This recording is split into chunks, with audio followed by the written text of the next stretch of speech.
Good morning! Paggising ko, ayan o, ang ganda ng flower ni garlic. Garlic daw yung ID nitong plant na ito. Ang ganda ng flower. Ayan o. Ayan. Super ganda o.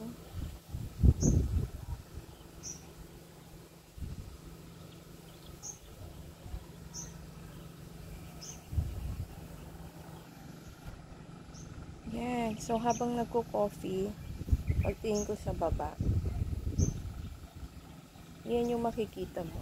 Diba? Ang ganda. Mga flowers.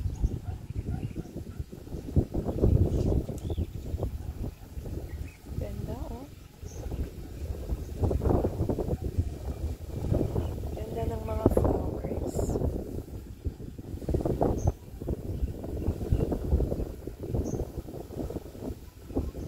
Sabi nang nag-comment, garlic daw. Itong plant na ito na ganda ng color ng flower niya.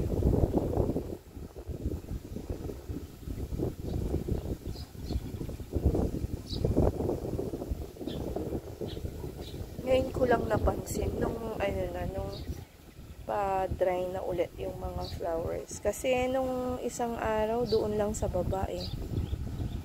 Ayan, dyan lang. Pero ngayon, meron na rin pala dito. Oh. Then, ngayon ko lang napansin, pagtingin ko sa baba, na ang dami na palang mga flowers nitong si garlic vine. Garlic vine. Ayun, garlic vine. Wow, so nice. Ganda. Ganda nila.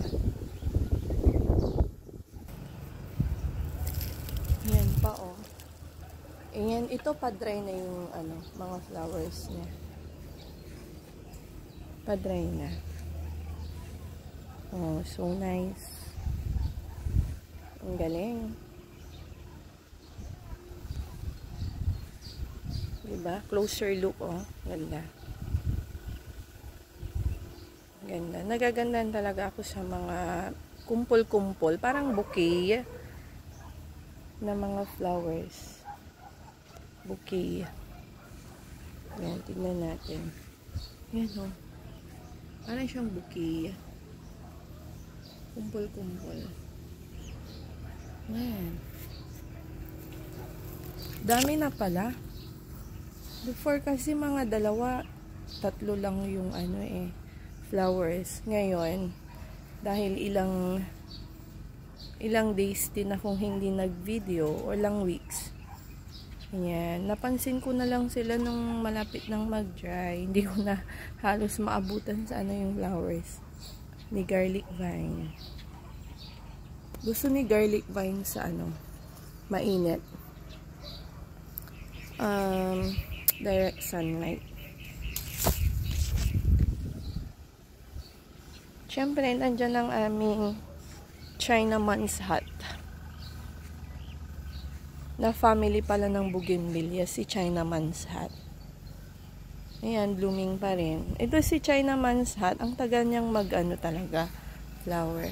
Pero ito, si garlic vine, parang ayan o, pa-dry na yung flower niya.